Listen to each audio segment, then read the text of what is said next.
I always believed my marriage was unbreakable. I'm here no matter what, I used to tell my wife, and she would smile and say, I know. When friends warned me, I laughed. She would never betray me, I said. She worked late and I told myself, she's just tired. When her replies turned cold, I whispered, I must be overthinking. Late night calls ended when I entered the room. Work stuff, she said. I nodded. I loved her quietly. I listened more than I spoke. People often said, you're too calm. I answered, that's just how I am. She decided everything, where we went, who we saw, what mattered. Trust me, she'd say. I did. One evening I asked, are we okay? She looked past me and replied, stop being dramatic. That hurt, but I swallowed it. All right, I said. A week later, a knock broke the silence. A man held out papers and said, you've been served. I stared at the name. Her name. My wife. My hands shook, but my voice stayed still. Thank you, I said. When the door closed, my heart cracked. I didn't cry. I didn't call her. I stood there and thought, I will survive this even if it destroys who I was. Something inside me hardened quietly, promising strength, patience, and survival, even as love faded and the man I was began changing forever alone. I sat in the courtroom and felt the cold walls watching me. My wife stood across from me, eyes sharp, voice steady. He controlled everything, she said. He scared me. I wanted to speak, but I stayed quiet. Her lawyer pointed at me. You're manipulative, angry, unstable, he said. I thought, none of this is true. The judge asked, do you deny these claims? I answered softly, yes, Your Honor. She swore an oath and kept lying. I was afraid, she said. I whispered in my head, you were never afraid. You were bored. She never looked at me. That silence hurt more than her words. People behind me murmured. I heard, he looks guilty. I lowered my eyes and let them think that. My lawyer leaned over and whispered, stay calm. I nodded. The judge sighed and said, continue. Her lawyer smiled like he had already won. I felt small, but I stayed still. I reminded myself, let them believe this story. Inside, I repeated one sentence. Everything you're saying is being recorded. Every lie has a timestamp. I kept my face blank because I knew where the truth was hidden, and I knew exactly when to reveal it. I listened as her voice echoed, calm and confident, and I told myself, wait. Breathe. Let the weight fall later. This court is loud with lies today, but silence will make the truth louder soon than anything they expect here. I remembered a different time, long before courtrooms and lies.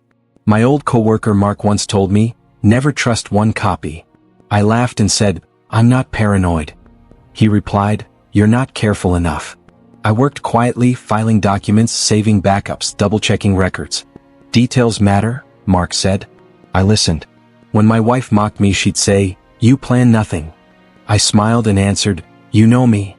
She never believed I could think ahead. That was my shield. I kept emails, messages, bank trails. Not for revenge. It's just safety, I told myself. People change. At night, doubt whispered, what if I'm wrong? What if proof doesn't matter? I stared at my phone and thought truth should be enough. Fear sat heavy in my chest. Am I crazy for holding this? I asked the silence. I remembered Mark's voice again. When someone underestimates you, let them. I opened my folder and scrolled through dates, words, numbers. Everything lined up. My hands trembled, but my mind cleared. I wasn't angry. I was ready. Holding that evidence, I realized something quietly shifted. No one in that courtroom could see it yet, but control had already changed hands, and for the first time since betrayal began, I felt steady, certain, and no longer powerless. I whispered to myself, stay patient, stay silent, stay alive, because truth waits and timing decides everything, not anger. This moment proved preparation beats panic every single time for me. Every hearing felt heavier. My wife grew confident. See, she whispered to her lawyer. He pushed harder. You're lying again, he said to me. I wanted to shout, I wanted to explode, but I stayed silent. People behind me whispered, poor guy. Others laughed softly. He's finished, someone said. I kept my eyes down. My chest burned. My lawyer asked, are you okay? I replied, I'm fine. During a break, a man beside me leaned closer. Stay strong, he whispered. I didn't know his name. I nodded anyway. Inside, my mind screamed, am I doing the right thing? Am I letting this go too far? I asked myself, am I becoming cruel? My wife smirked when the judge returned. We're almost done, she said quietly. I I felt anger rise then fall. I didn't want revenge. I wanted truth. I wanted justice, not blood. The judge looked at me and asked, "Do you have anything to submit?" The room held its breath.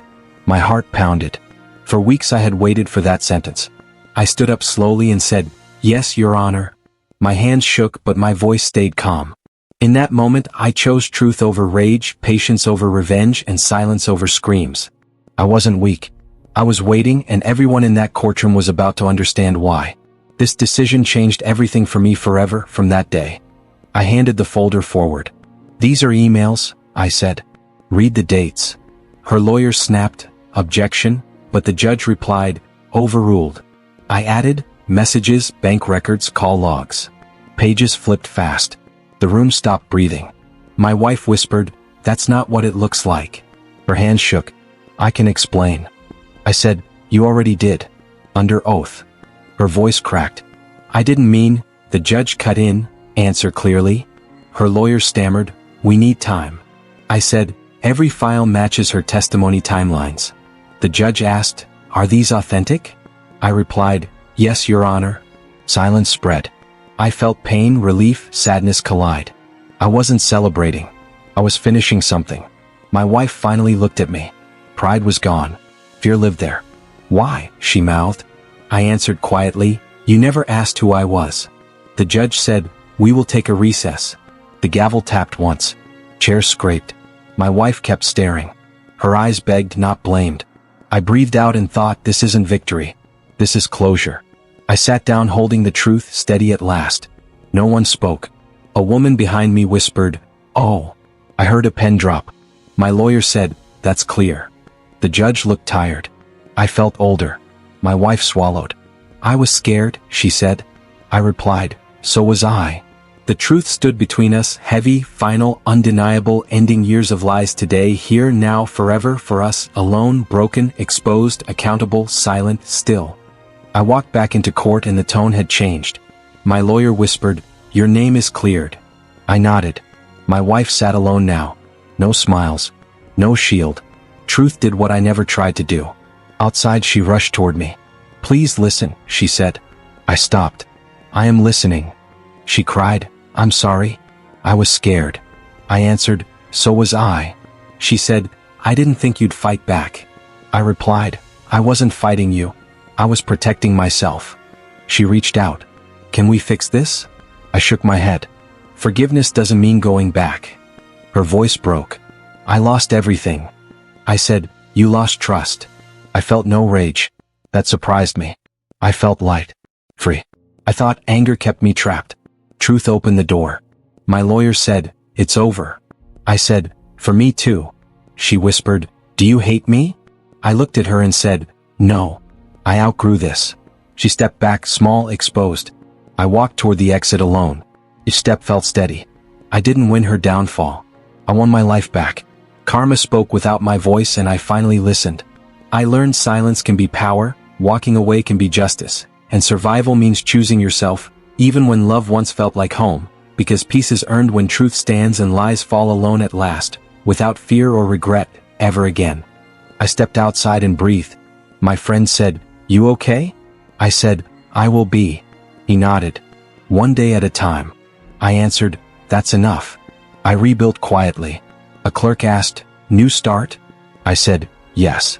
A neighbor smiled, "Welcome." I replied, "Thank you."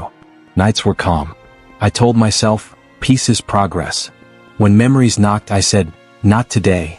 Silence held me steady. Someone asked, "Do you regret loving her?" I said, "No.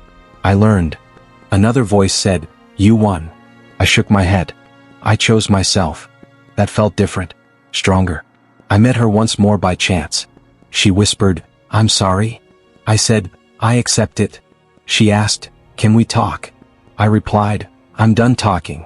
There was no anger, only space. I worked, rested, healed. A mirror asked, "Who are you now?" I answered, "Free." Friends laughed again. I laughed too. Life moved forward. I don't celebrate her fall. I honor my rise. Silence isn't weakness. Patience isn't fear. I walk on knowing this truth. I didn't win because I controlled evidence. I won because I chose myself. Tomorrow I will wake, choose coffee, choose work, choose calm. A voice will ask, ready? I'll say, yes. Another will say, still hurt. I'll answer, healing. Steps will follow steps. Roads will open. I will keep walking steady, honest mine. This choice carries me forward, beyond courtrooms, beyond blame, into a life I claim. The last for me.